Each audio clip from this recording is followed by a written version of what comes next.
Have you ever had a girl tell you what a jerk her boyfriend is and ask, where have all the good men gone? You went over to her apartment or dorm thinking about all the ways you were going to get lucky that night. But yet here you are doing your best to make her feel better. You tell her she's so beautiful and it's really his loss. You regale her with affirmations. She's smart. She's charming. She'll find love again. That might be me. And just before you leave, empty-handed and feeling quite blue, she says to you, wow, what a great friend you are. You'll make some girl very happy someday. Not me, you, some girl that's much uglier than me. I've had a woman tell me this very line before, but instead of sticking around, I never talked to her again. I had received the message loud and clear. But more on what you should do later. If you've never heard this term before, you've just been friend-zoned. And once you're there, you can never leave. A lot of guys get stuck in the friend zone. And they think that if they're just more supportive, more caring, somehow, some way, she'll just fall in love with him. They think staying up all night with her, talking about her feelings and all the ways she's been wronged by her ex will magically get her to see him as a superior option. You need to learn that a romantic interest can become a friend, but a friend cannot become a romantic interest. There's a couple of reasons for this, but most importantly among them is the way men and women interact.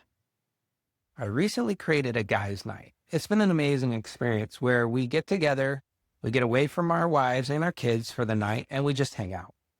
It's fun, and we're getting to learn more about each other. And what do? We watch hockey. Sometimes we'll watch world events or talk about world events, talk about politics or work. But I'll tell you one thing we never do. We never talk about our feelings or talk about sex or even really our relationships. My neighbor and his friend group, they're rehabbing an old boat together.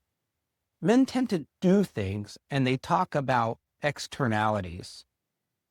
Women, by contrast, talk about their feelings. They cry together and they talk it out. They know all the intimate details of each other's personal relationships, especially single women. They don't tend to rehab boats or go watch the game. They talk about internalities. So when you, a man, start talking about her feelings, you instantly become seen as a friend because that's what her friends do. Men tend to talk about their feelings not with their guy friends, but with their girlfriends. But if you have any interest in her sexually at all, you must avoid talking about your feelings. It's far better to go out and do stuff because she associates doing stuff as masculine. I think that men have gotten the idea that women are not sexual. If you were raised in any sort of religious context, you might think that women are pure and virtuous simply by existing. But I can tell you that women are sexual. There's a reason for the stereotype that the preacher's daughter is always the most freaky. Women do not get up in the morning and spend 2 hours shaving, tweezing, painting, and brushing just to not think about sex. Imagine putting all that effort into being sexy, and when you meet a guy, he doesn't once allude to his sexuality. You have to create sexual tension until she either tells you to stop, implicitly or explicitly, or she sees you as a romantic interest. And there is a cutoff window. She'll know within the first couple of minutes if she would ever sleep with you. But if there's no escalation to that point, within the first couple times that you interact with her, she will start to see you as a friend.